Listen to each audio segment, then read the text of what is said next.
And Gary Douglas with the North Country Chamber of Commerce is with us. Welcome. It's good to see you again. Thank you, Tom. Good to be here. Appreciate you being here. The Chamber doesn't pick sides in something like this. This is the state and feds at odds, but this does concern you about the Trusted Traveler we program. care about the issue. We care about making sure people understand the impacts, and we care about encouraging the parties to come to a resolution given what the impacts are. And so, this is of a concern. Is it a crisis? No, because it doesn't start to have an impact all at once. Most Nexus and Fast card holders using the border, as long as they already have a valid card, they'll continue to use it as long as it's valid.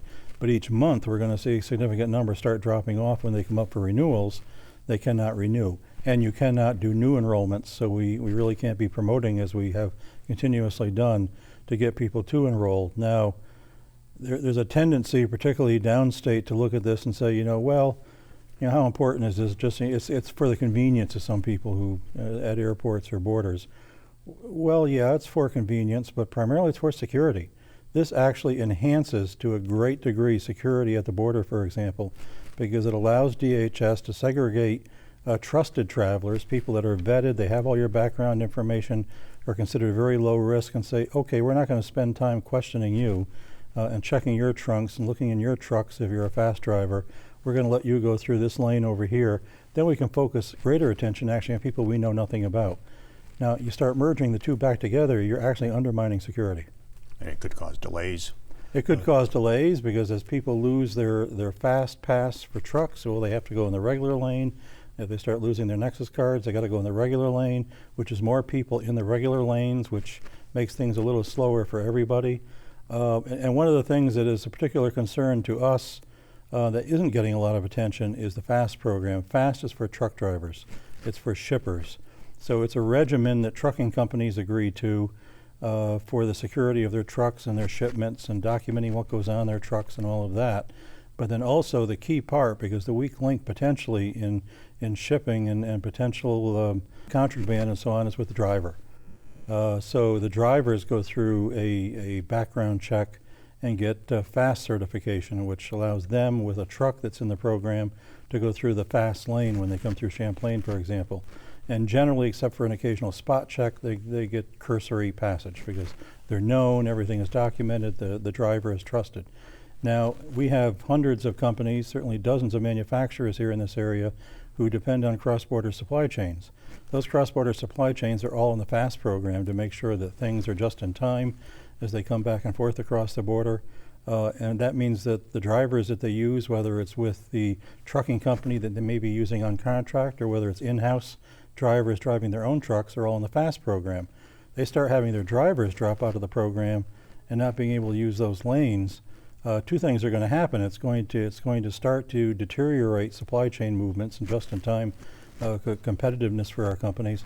But it's also going to mean livelihood of truck drivers. If you're a truck driver and you need to have FAST status to be driving that route and doing that job, and you lose your FAST status, or you have a chance to get a job driving, but you can't get FAST status because they're not taking new applications, we're hurting the employment of truck drivers. Right now, it affects a limited number of people. Each month it'll impact more and more people and impact business more and more as people fall off the rolls. And so for long range, that's the concern that you have. So what we have asked for, what we're continually doing, is telling that story, making sure it's understood. This isn't just, that's too bad. Some people are going to have to wait in the line. It's going to be less convenient.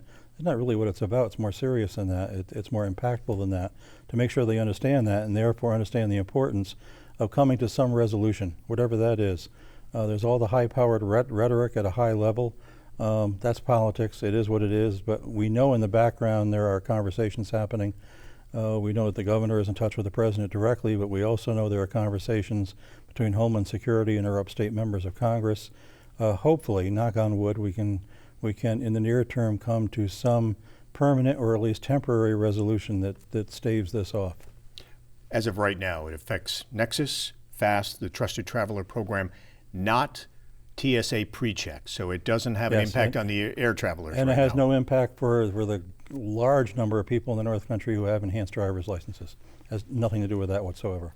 And so if it did come to that, if they took the additional steps and affected air travel, Plattsburgh probably doesn't have enough flights that it would necessarily be a hassle. But probably not. But there are ripples through the system, obviously, and people flying out of out of other airports, JFK or Burlington or LaGuardia. other places where there tend to be longer lines and more delays at times, will find they have to be there earlier. We'll find they have to anticipate waiting longer. Affect train travel at all? Could it have any impact on the pre-clearance program that Customs is working on now in Montreal to pre-screen the passengers to get them across the border to New York City? Not at this time, because that's still, the trigger isn't ready to be pulled on that. The legal platforms are there, but there still has to be an agreement to make the actual capital investments at Central Station to prepare for that. Even if that happened tomorrow, it would be a couple of years off. With politics the way they are in D.C. right now, I think a number of people were surprised that USMCA got approved and signed by the president a couple of weeks ago. That, you've talked about the importance of getting that taken care of. During the negotiations, took a couple of years for everything to play out. It didn't necessarily have a negative impact here on the North Country, but you said a lot of companies were cautious. They were sort of watching and waiting to see what happened. Sure. Well, what happened on the economic development front for about the 10 months that it was being negotiated before October 1st of last year, when the announcement was made, ta-da, we have white smoke from the chimney, we've got an agreement, all is good. For the 9 or 10 months before that, we increasingly got into a zone that we had never seen before, and I've been doing economic development in this area with Montreal and Quebec-based investment for 28 years. I'd never seen a period where the spigot just turned off. Interest just dissipated. Calls weren't being made. The red carpet days we do routinely for Quebec companies to help guide them on how to succeed in the U.S. market weren't getting enough registrations to proceed with them. And that wasn't anything negative toward the U.S. It wasn't a reaction to politics. It was simply a reaction to something they had never seen before, which is the rhetoric that they saw toward Canada for a period of time, the growing uncertainty about whether the U.S.-Canada Free Trade Agreement incorporated in NAFTA was safe, even if there wasn't a new USMCA, because you had pronouncements that, well, if you don't agree to something new, don't think that NAFTA stays in place, we'll terminate it. That kind of language made them uncertain and caused them to just say, I was thinking about doing that expansion down at the Plattsburgh plant, I was thinking of buying that new equipment, I was thinking about using that new supplier on the other side of the border. I'm just going to wait till this settles out and just make sure that I'm not going to regret having made a decision because this all blows up. Then October 1st came, and it was just like night and day. The phone started ringing again, and confidence came back. So our only concern in the approval process was any potential for getting back into a protracted delay, let's say by the U.S. House. If they hadn't acted and ended up drifting past the presidential election, and we somehow fell back in the spirit of the campaign into back and forth rhetoric again, that we would end up back into one of these chills.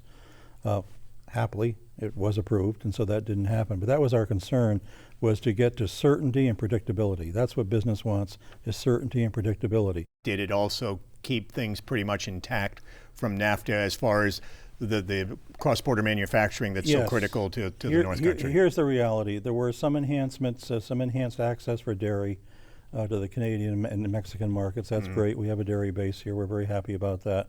There were some other things in intellectual property and et cetera. There were some enhancements done that were good for the U.S. There were a lot of change in the automotive sector, but that doesn't really impact our region of the country directly, although it impacts the whole country. So in a sense, that trickles down to everybody. So there were some good things done, but by and large, on balance, it changed very little. And since it was, in our opinion, a good agreement to begin with, despite rhetoric to the contrary, not changing it was better than changing it in bad ways. One of the manufacturers that has the cross-border operations, Nova Bus, is developing an electric bus now. More and more cities are starting to set deadlines requiring electric buses. Do you see a really bright future for Nova with all of these cities across America setting these deadlines now? Absolutely. We're excited that the transportation equipment cluster we've developed here has positioned us to be very forward-looking and be part of the new revolution in transportation equipment. That's one of the things that's nice about being in the business that we're in.